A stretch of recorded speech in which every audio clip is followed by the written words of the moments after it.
tuan-tuan dan puan-puan, dua program yang dibiayai oleh Yayasan Taqwa. Yang pertama program Hebat Baca Bahasa, tapi sebenarnya itu namanya saja, tapi lebih kepada satu program macam mana kita memberikan ruang yang baru untuk mendidik anak-anak asnaf.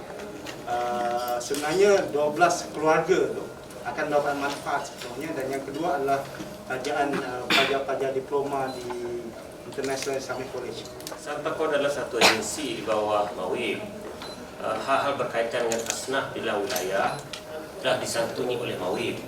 Jadi sebahagian daripada kecil sumbangan zakat di MAWIB ini diberikan melalui Yayasan Taqwa bagi tujuan bersama-sama solidariti asnaf di luar wilayah, termasuk negara-negara minoriti Muslim.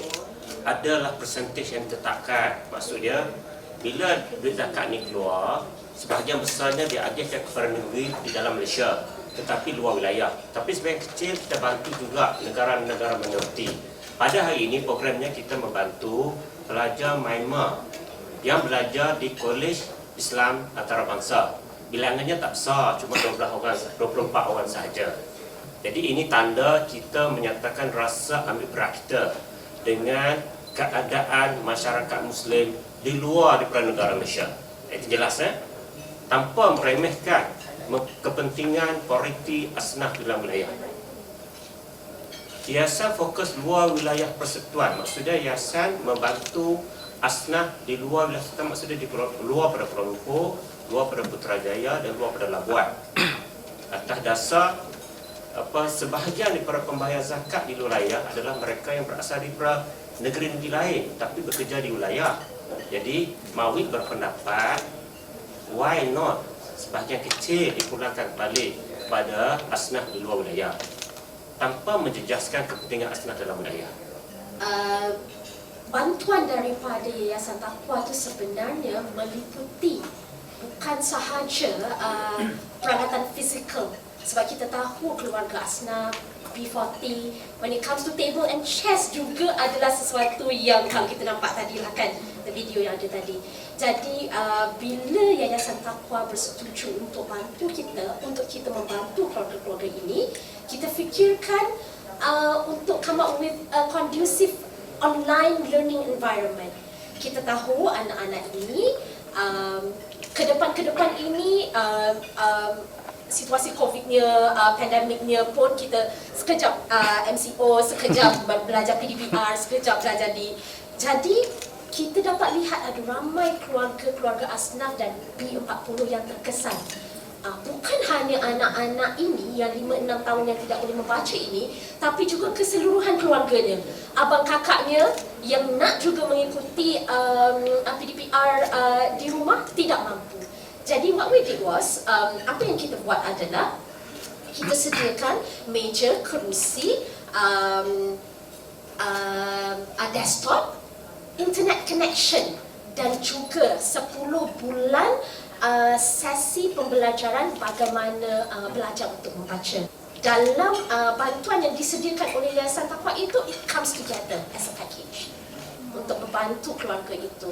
Dan kalau kita lihat, bukan hanya membantu anak-anak yang 5-6 tahun itu sahaja, tetapi abang kakak di sekolah rendah, di sekolah menengah yang sebelum ini, terus terangnya ramai yang hanya berkongsi telefon ibu ayah yang kecil, yang mana kita ada one of the parents itu sebenarnya dia kerja cashier dekat kedai sebaneka, tunggu mak itu pulang untuk beli top up untuk cek homework abang kakak itu. Jadi sebab abang yang kakak itu adalah yang lebih penting lah ikatan yang besar-besar. Jadi adik yang 5-6 tahun ini ke belakang. Jadi kita fikir kalau kita tak boleh bantu anak-anak 5-6 tahun ini, we're gonna have a bigger problem in the future.